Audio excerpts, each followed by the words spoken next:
Behind me is a white bush tram, and it was built by Ian Jenner, and about 5 years ago Ian showed us how it was all done, what bush trams were all about, and how this particular bush tram went up and down the rails, how he turned it around and all that sort of thing.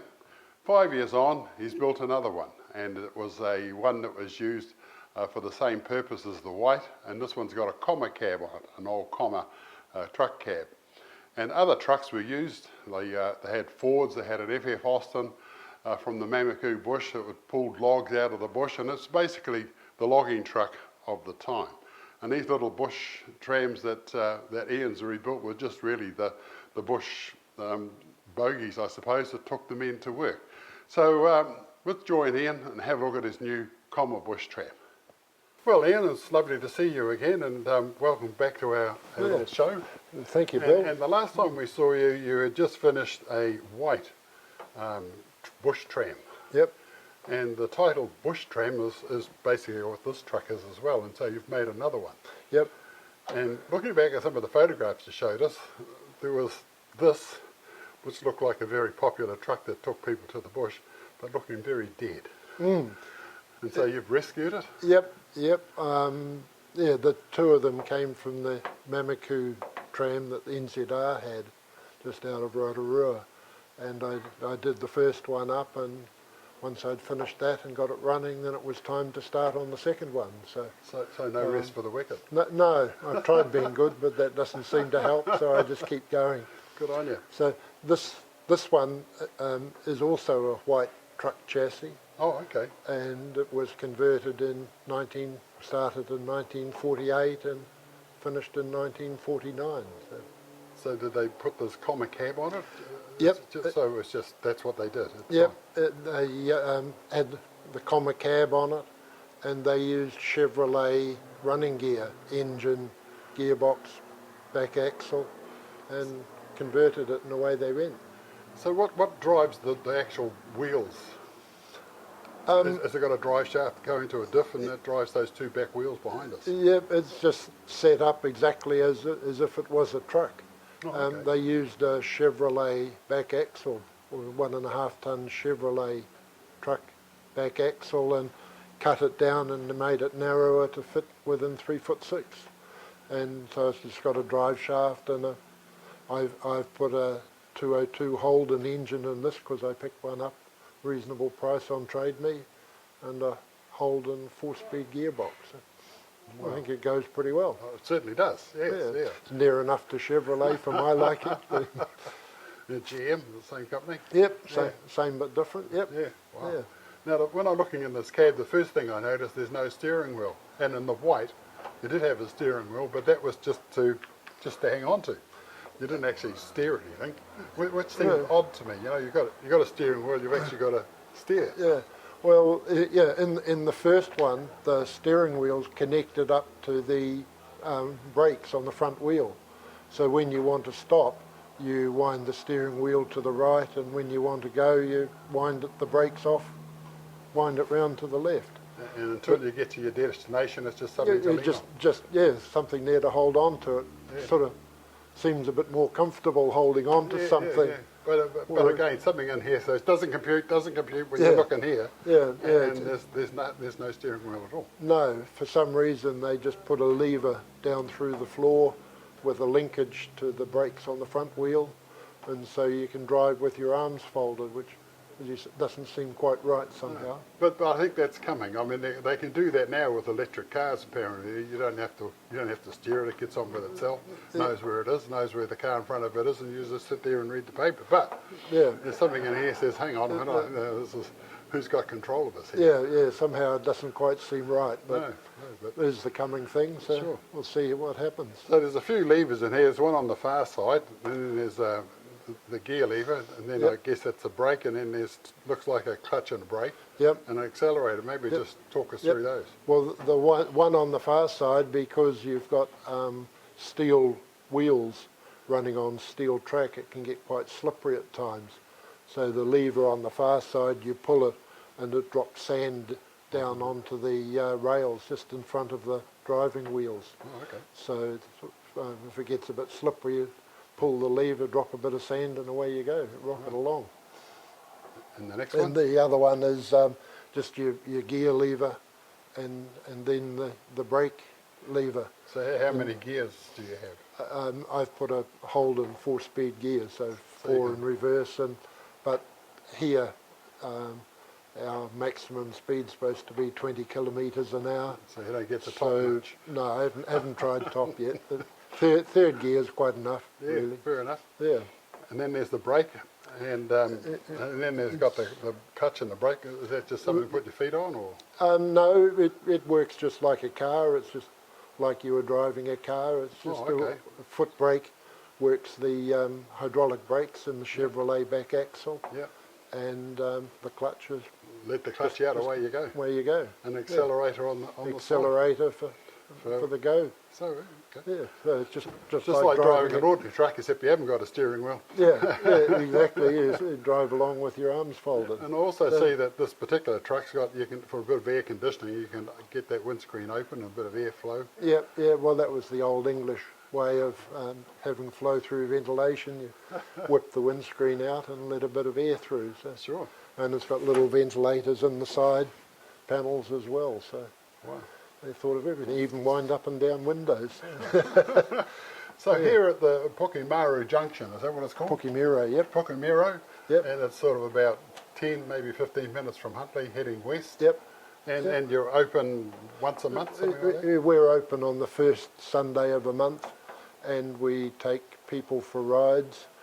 We have 2 carriages over behind us here, a steam locomotive and 2 diesel locos. So, and on a good day, like last Sunday, we had nearly 400 adult passengers. So we had a good old time, really. Yeah, it went well. Wow. So we have a lot of fun, but hard work with that many people. But Yeah. yeah, And once, so you feed them, give them all a cup of tea. yeah, a cup of tea, sausage, and a piece of bread, Yeah. all the good stuff. So click that ticket as many times as you can while they're here. Exactly. Yep, and hopefully send everybody home well fed and happy. Yeah. So how a lot many of of these would be working in its day?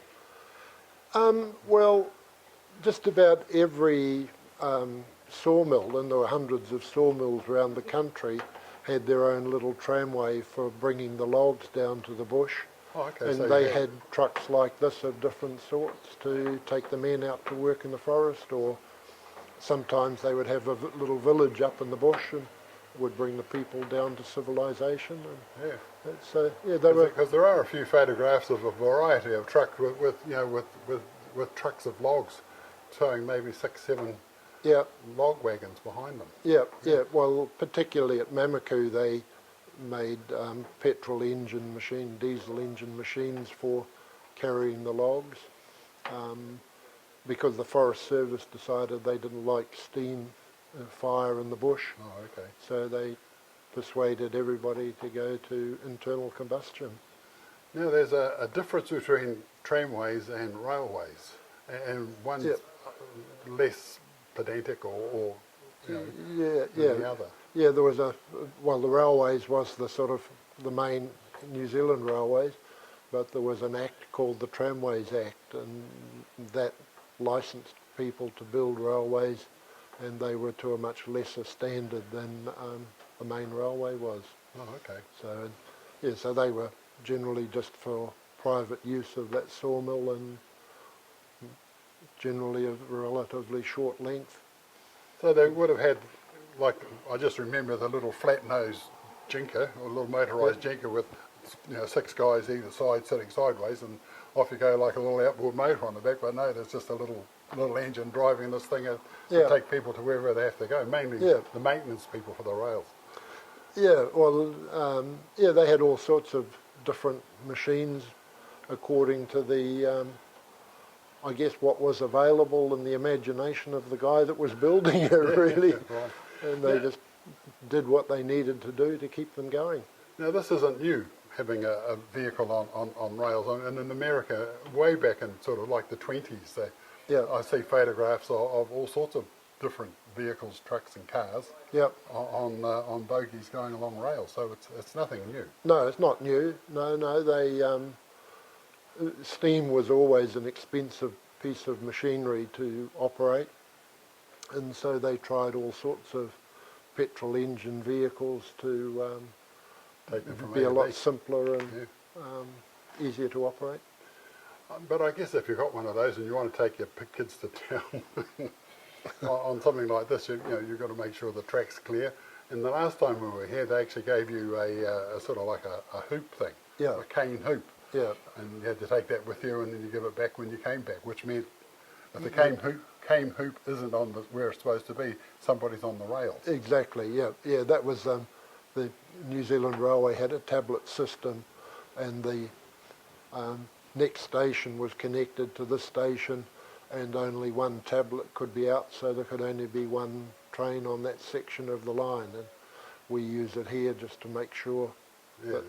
that exactly the same there's thing. 5 of you, these 2 trucks and 3 engines, so there's Yeah. possibility of somebody being coming the other way. But Yeah, I but guess that being we this so protect small, it. you probably know who was where. Yeah, but unfortunately we're not allowed to take this one on the New Zealand railways. Would be a lot of fun if we could one day, but Well, they take restored steam engines on the main trunk line from Yeah. time to time. I think a modern engineer would shake his head and say no if he saw this one, no. So yeah, you get back to, if it works, it's okay for the tram people. Yeah, it's fine for what we do with it here, Sure. but not mainline use, I don't think. We were down at Tramway, and a railway man who's since passed away took us way up into the back blocks of tramways, and they had tunnels, they had all sorts of Yep. you know, bridges to the trams to go to get the loads and then come back out again. But Yeah. tramways seem to be, like you were saying, they're just all over the place, and these days pretty much disused. Yeah, well they all closed in the 70s, I suppose. They tailed off after the Second World War when more trucks became available and stronger, and Sure. so the need to put in the sort of high cost of a railway just evaporated at that time. So roll on the GMCs. Yep, yeah, the GMCs made a huge difference. Well, here I am in the cafe, and it's just like going back to 1950.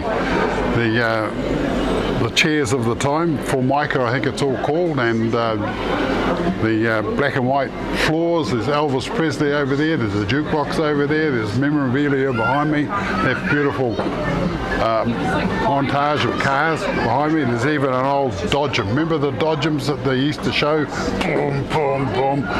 Wonderful. And I'm having a big breakfast. It's bacon and eggs. And so if you come here with your group to have a look at the museum, you can sit down and have a wonderful meal before you even start. So look at that. Bacon and eggs, sausages, tomatoes, toast, mushrooms, the whole 9 yards. And a cup of tea to wash it all down. So there you go. When you come here, come and have a meal first and then enjoy yourself in the museum. Christmas isn't all that far away, and so if you're looking for a present for the truck driver or somebody interested in transport in your life, then my Talking Trucks book might be just the thing.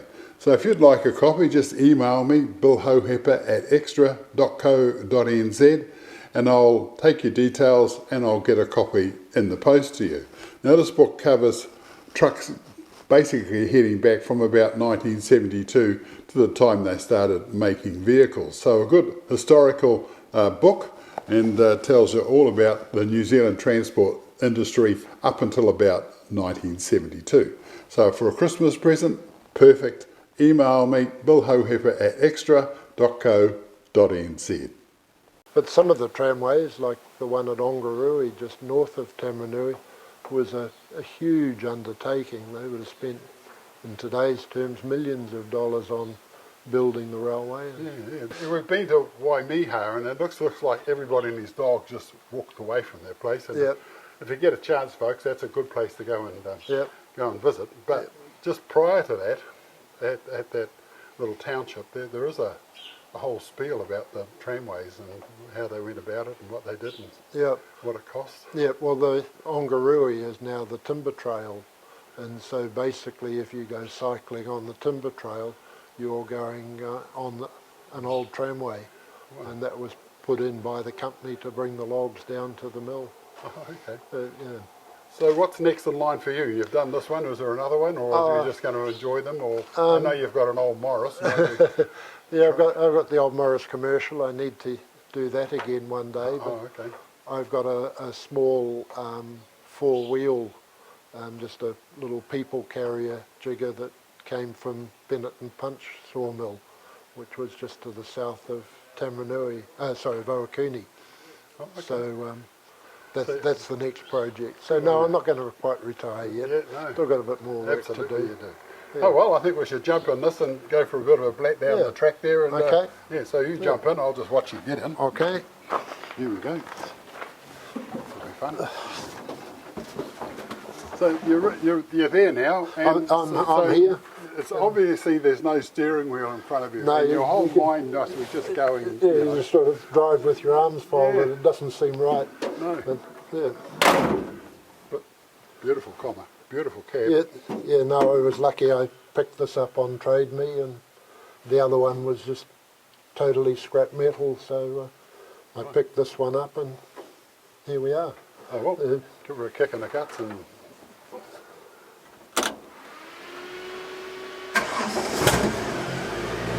That sounds delicious. Good old 202 hole. So you've got the old little vent stick out the side here? Yeah, got a bit of fresh air. Just before we head off down the rails in the comma, let's have a look at how Ian actually turns these machines around on the rails. It's no mean task. On the front of the white, there's an inbuilt timber jack that he uses to turn it around. So let's have a look at how it's done. Yeah, disconnect the brakes on the front wheel. The steering wheel works the brakes on the front wheel with wooden brake blocks. So you disconnect the linkage, lift the front up, and roll the bogie back to a pivot point in the middle and let the jack down, and then you can spin it around. So is the truck balanced at The that truck point? is pretty well balanced, just a little bit So of you can just sort of a do lean that on and the it front. goes up and down and Yeah. whatever you want to do with it. Yeah, That's amazing. yeah, it's pretty ingenious, really. A bit like hard work, but it's a bit of fun as well. So out come the pins that hold the brakes in place, and it's pretty simple really. You haven't got all sorts of complicated machinery like you have on a real truck. This is just connected to a bogie with a simple little pin. Now these old cranks here, we've seen a few of these in our travels, and they're really associated with the great big steam stuff and railways and logging trucks. And you might remember Brian Belcher talking about one of these jacking a load of logs around Piha corners, where the drivers had to jack the jinkers over to get the logs around the corners. The corners were so tight. I'm sure Ian's got a couple of little niggly nagglies there when he's got this up on those blocks like that something might shift and the whole lot will fall down and he has to start again. But the timber jack's actually attached to the front of the truck there. The back wheels are square, so the chances of it falling off are pretty remote, I'd say. Now it's bogie shifting time, and there's a little pin in that blue block halfway down the truck, and it fits into a little slot in the bogie, and that's the perfect balance point. This whole idea was thought of by Mr. Ollie Smith, as Ian was saying earlier, and to think this up in the first place would have taken a bit of thought. How to balance, how to turn the thing around. This is before you had little turntables in the bush to actually turn the truck around on a rail turntable. So this is the next best thing. It's quite ingenious, really. Kiwi ingenuity, live and well.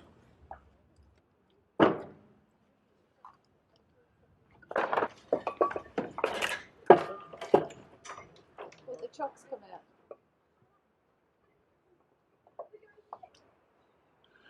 And now comes the tricky bit. If there's a tricky bit, I guess this is it. And already the bogie rolled back a wee bit, but all's well that ends well. But here's the back of this thing, and that's where all the men would have been on their way to work up in the bush. All their gears, their saws, and whatever else you use in a bush gear. Wedges.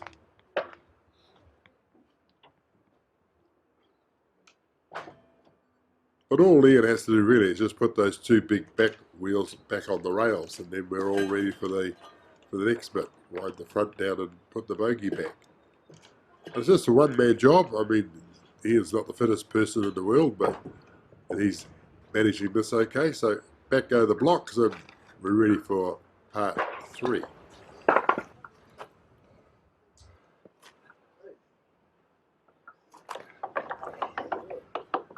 Now it's time for Ian to be just that little bit nervous again, jacking this whole thing up. But that timber jack, we actually take one of these with our 4-wheel drive tracks. And it's for jacking the back of the truck away from obstacles or the front, or even just picking up the back or the front of the truck just to change a wheel. Very handy device, but they're hard to find.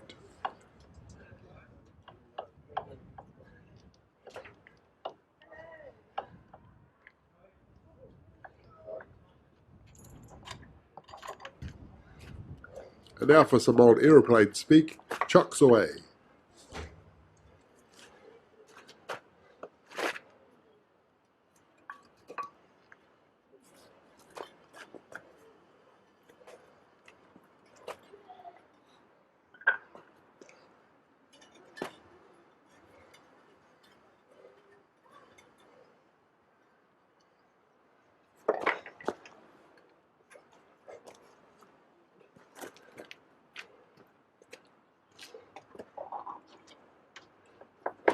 Now we're all lined up, and it's just a simple matter now of winding the thing back down and relocate the pin. That it? Yep. And we just move the bogey just a bit. In she goes, and that's that.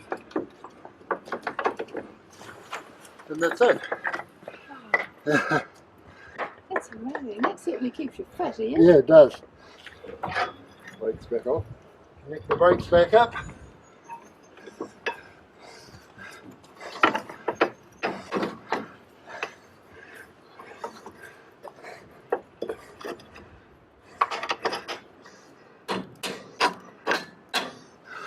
And that's it. You're ready to go home. Ready for a cup of tea and a little lie down, I reckon. Well, I've come into the museum now and just looking around, there's all sorts of cars from the 50s and 60s, 30s. There's a couple of 20s in here even, and it's a magnificent collection. So there's lots and lots of stuff in this museum for you to look at, lots and lots of stuff that's going to take you right back to the day.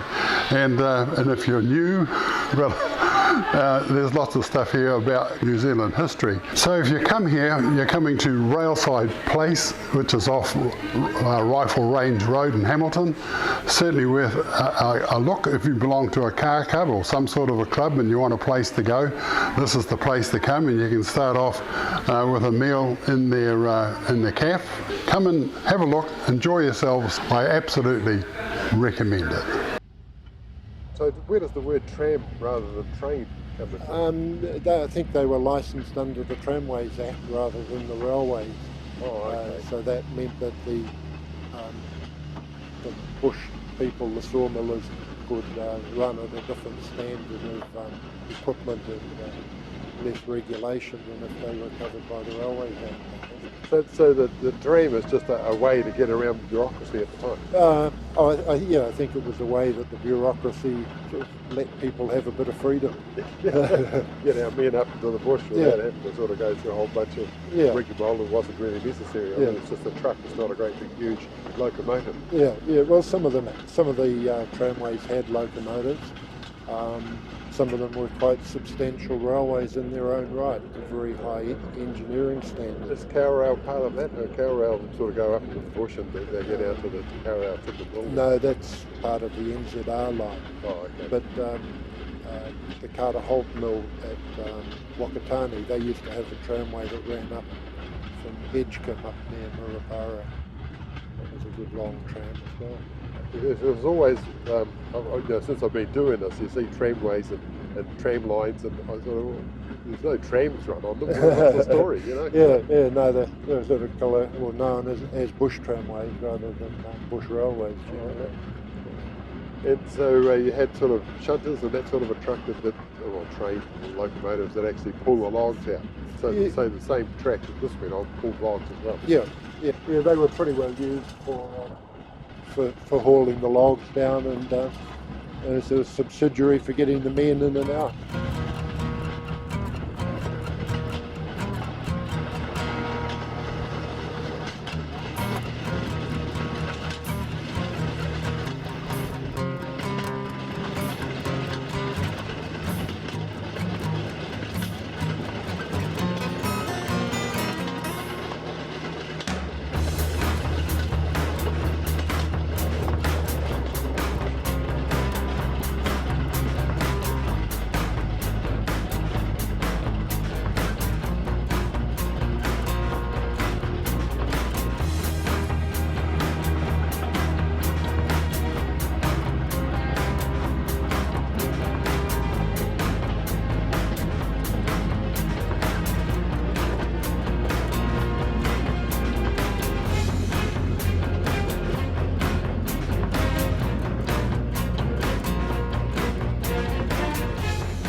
Ian, thank you very, very much.